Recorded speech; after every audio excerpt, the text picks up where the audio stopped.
gentlemen, boys and girls, cardaholics of all ages, welcome back to Big Al's Cards. Thank you so much for watching. And in today's video, I have a one package eBay mail day, and there's a story behind it. So I really started collecting in about 2006 when I was 15 years old or so.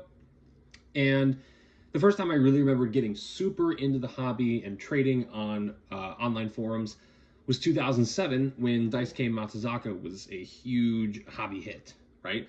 And then I remember distinctly in 2010 when everybody was chasing Steven Strasberg's first Bowman cards. Bowman blasters were really, really hard to find near me.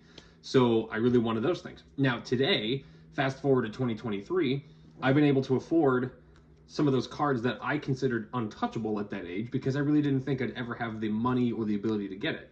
So, for example, this is my BGS 95 Matsuzaka Rookie Gold Refractor, numbered to 50. I think I paid $25 for it on eBay because he's kind of been out of the hobby for a while. And really just collectors go after him, right? Red Sox fans or people who... I had a nostalgia tick. This is my Steven Strasberg BGS 95 Blue Refractor, numbered to, I think, 250. I think I paid $20 for it. Like, these... what I considered at the time Grail cards have become really affordable. Now, granted, that's for a variety of different factors, such as Strasburg's injury history, Daisuke not panning out the way that it would. And that's what this mail day is here. I paid $8, including shipping. That's including shipping for the card that I'm about to open up right here. And at the time, this was a card that I really wanted, especially in graded format. So the opportunity to buy it came up on eBay the other day, and I bid on it. I bid probably, I think I bid 20, but I was only going to ever have to pay whatever the highest was, and it settled at about $4 and then $3 to ship, and then tax, about $8, I think it was. You guys ready for this? Also, kudos to the seller for the incredible packaging on this. It is a BGS 95 Mark Appel green first Bowman auto, numbered to 75.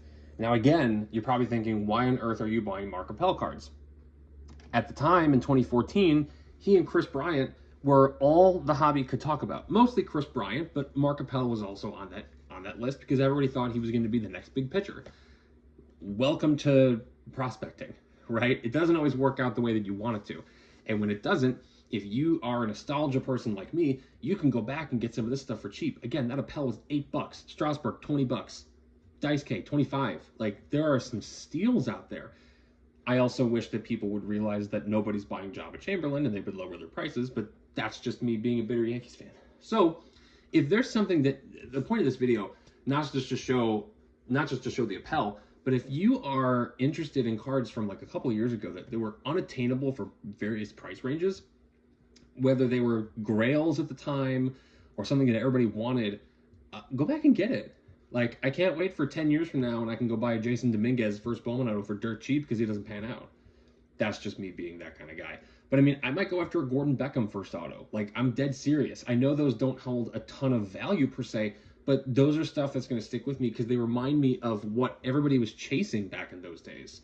It's almost like a hobby history kind of PC. And that's what I really like to do. So I'm going to try to keep going after more of this stuff.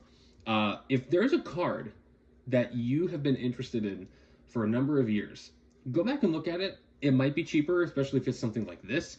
It might not be, depends on who it is and how they've performed. But never be afraid to go back and look at those old cards that you used to consider a grail.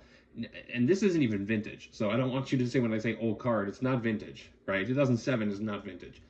It's got to be a lot older than that. But look through history. If there's something that you wanted at the time, maybe it's cheaper now if they didn't pan out, right?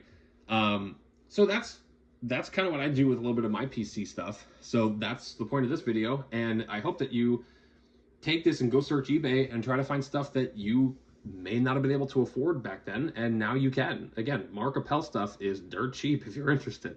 But that's my story, and I'm sticking to it. Let me know what you think in the comments. If you've bought something with this kind of approach in mind, let me know in the comments. Thank you so much for watching and checking out this mail day.